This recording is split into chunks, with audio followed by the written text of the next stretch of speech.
Bismillahirrahmanirrahim. Assalamualaikum warahmatullahi wabarakatuh. Sekalian hari ini kita akan membahas mengenai gangguan pada otak. Nanti pembahasannya lebih ke apa saja. Dibagi menjadi tiga bagian. Pertama, pada wanita ada premenstrual syndrome, dysmenorrhea dan keputihan. Kemudian ada pada pria yaitu disfungsi ereksi, atau impotensi dan ejakulasi dini. Kemudian selanjutnya beberapa contoh produk herbal. Akan tetapi produk herbal yang ada di samping ini nanti hanya satu. Kenapa? Karena nanti akan ada hubungannya dengan ujian fitoterapi dari saya. Seperti itu. Juga ada contoh formula dan contoh. Sebagiannya formula, sebagiannya tunggal. Jadi nanti silakan disimak saja. Oke.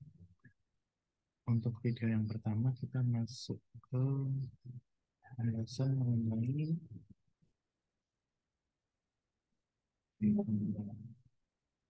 ada wanita.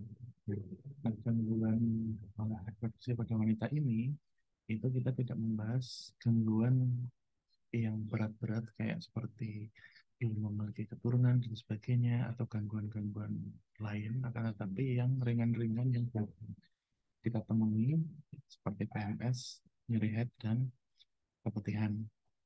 Nah, yang pertama kita bahas mengenai patofisnya dulu, penyebabnya, gitu ya. Yang pertama yaitu PMS, premenstrual syndrome. Dalam bahasa Inggris itu gejala yang dialami wanita sebelum masuk masa menstruasi. Nah, gejala ini biasanya eh, bisa secara fisik maupun secara emosional, gitu ya. Hmm, Secara ilustrasi teman-teman bisa lihat di kanan itu ya ada yang sakit kepala, bisa juga secara fisik tumbuh jerawat atau sakit perut, diare, sakit punggung, swing atau mood jadi gampang berat atau bahkan hingga pikiran stres. Nah, itulah yang biasa kita jumpai pada saat wanita akan mengalami masa menstruasi. Gejala PMS bisa terjadi juga sebelum, ya, bahkan jauh sebelum fase menstruasi hingga 1 sampai 2 minggu juga bisa. Gejalanya ada yang ringan sampai berat. Ya, ringan sampai berat nanti. Ringan, kalau teman-teman yang wanita, perempuan itu mungkin lebih paham soal ini ya, karena mengalami. Ada yang gejala, ada yang biasa-biasa aja gitu. Lagi mens gitu. Kamu gimana? Biasa aja, nggak kerasa apa-apa. Atau mungkin cuma nyut-nyut dikit aja. Gejalanya ringan, bahkan tanpa gejala. Akan tetapi ada yang gejalanya bisa sampai uring-uringan, sampai galau, sampai banyak hal gitu yang terjadi dan berat. Nah, itu yang bisa terjadi. Sebabnya itu bisa yang pertama karena perubahan hormonal, yang kedua karena ada perubahan zat kimia di otak atau neurotransmitter.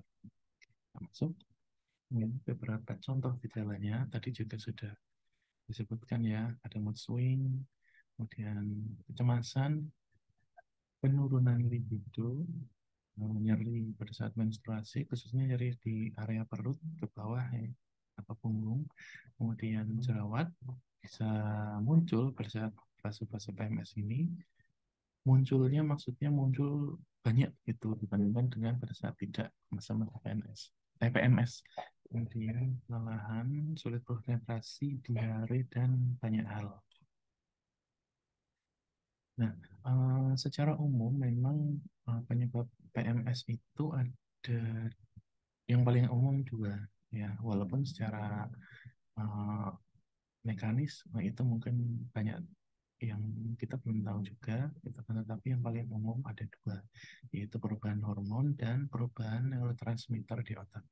Untuk hormonal ini, perubahan hormon yang ada pada wanita, khususnya estrogen dan progesteron, yang secara fisiologis itu naik turun sebetulnya pada saat menstrual cycle itu kan.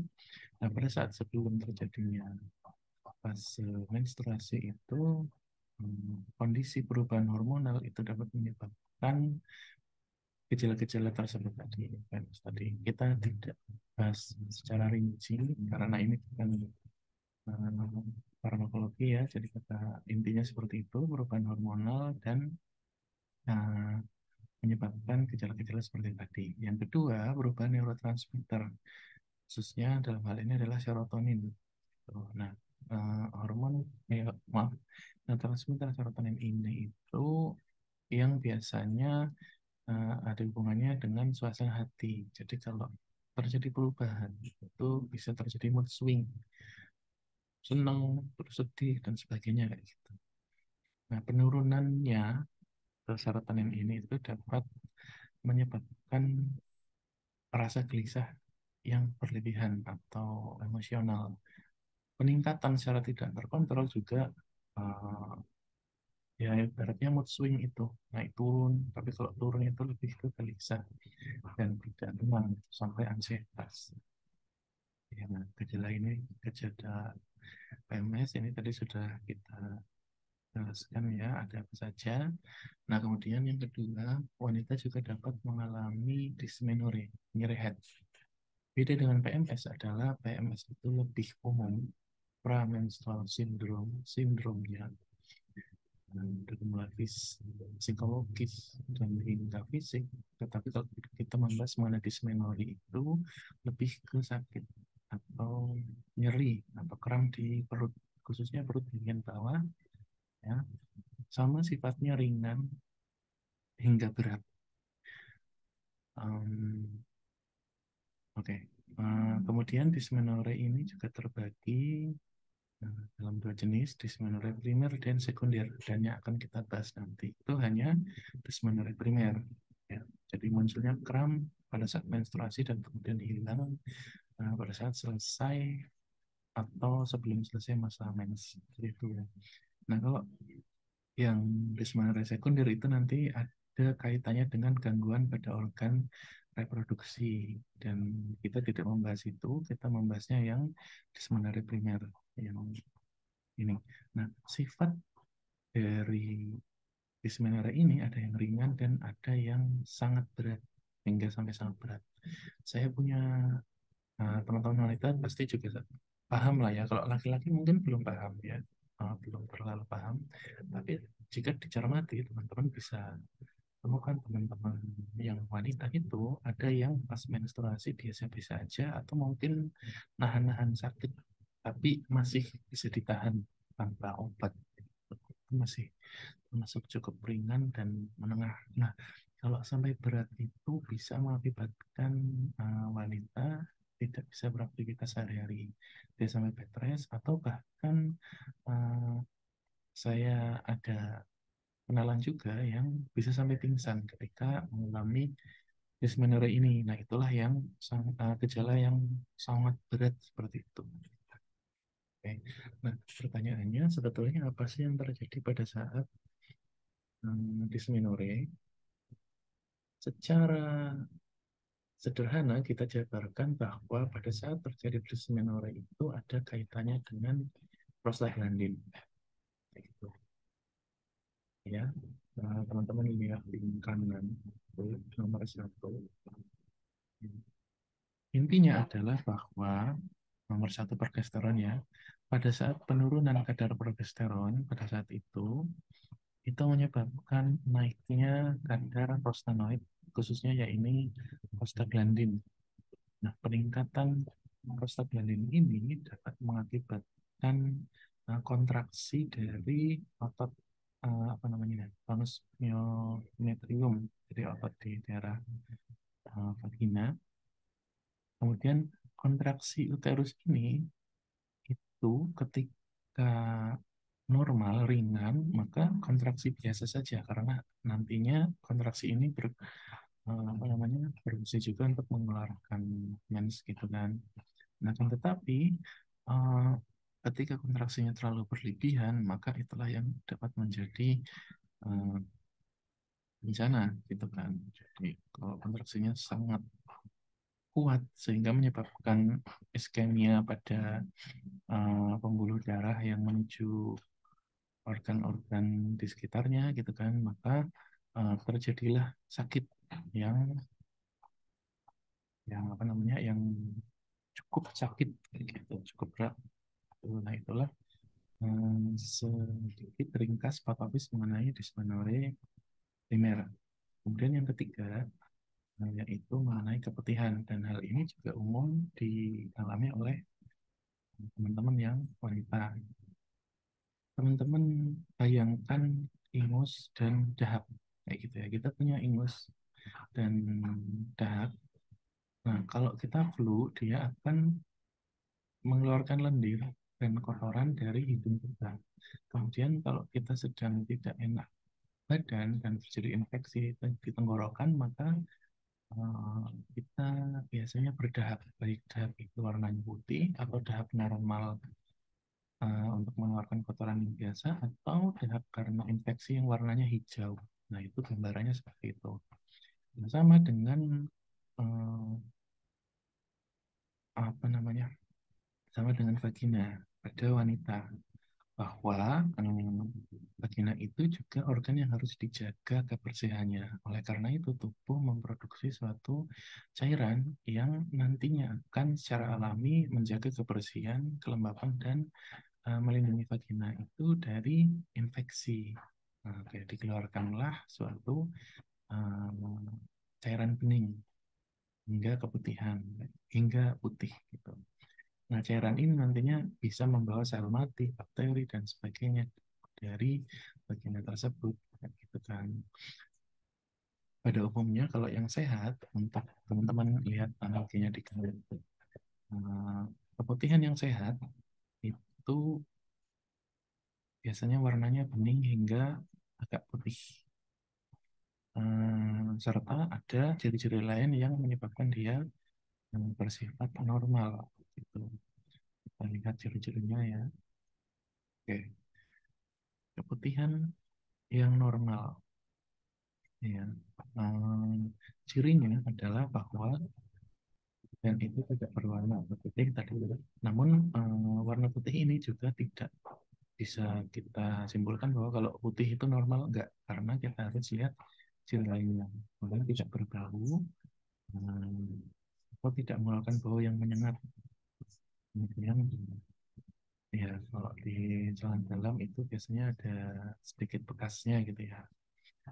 Kemudian teksturnya itu bisa berubah tergantung pada saat siklus menstruasinya seperti apa, bisa kental atau bisa agak kencang. Nah, ketika kita bahas mengenai keputihan, kan ada yang normal, maka ada yang abnormal. Yang abnormal inilah yang menjadi bahasan kita.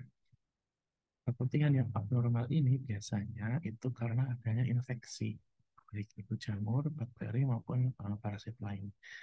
Nah, kemudian ciri ketika keputihan itu normal, ya, itu cairannya bisa berbeda warna, baunya juga bisa beda, teksturnya juga bisa beda. Nah, ketika teman-teman yang biasa mengalami keputihan sudah hafal nih, oh kayak gini yang normal, maka ketika terjadi perbedaan itu kemungkinan ada infeksi dan sebagainya, karena dia abnormal.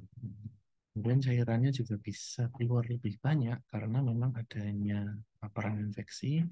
Kemudian bisa juga, ini tidak pasti, tetapi bisa juga adanya keluar darah di luar jadwal haid seperti itu.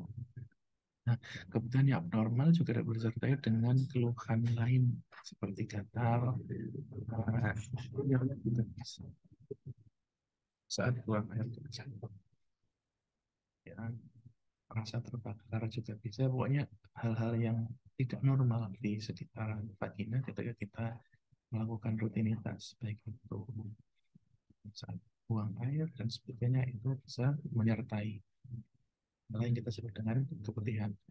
Teman-teman bisa lihat perbedaan antara yang normal di kiri dan yang abnormal di kanan. Jadi secara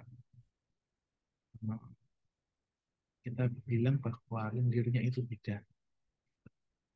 Ya teman-teman inilah sedang flu ya. Ketika masa-masa awal infeksi, tahap itu pasti beda. Entah itu kental atau warnanya bisa hijau, bisa agak kuning, itu biasanya ada infeksi. Nah, kalau sudah mulai um, habis itu infeksinya, sudah selesai, sudah bersih, maka kelihatannya biasanya kembali ke seperti semula. Gambarnya seperti itu. Ini yang tengah, teman-teman juga bisa lihat bahwa adanya infeksi beberapa jenis mikroorganisme. Nah, gambarnya ada di bawah itu, di lubang bagiannya juga terlihat bahwa uh, dia memadat seperti itu. Teksturnya menjadi berbeda. Warnanya juga bisa berbeda. Kadang hijau, kadang putih, dan sebagainya. Nah, warna itu sendiri pun bisa mengindikasikan beberapa macam infeksi atau infeksi apa sih yang sebetulnya terjadi.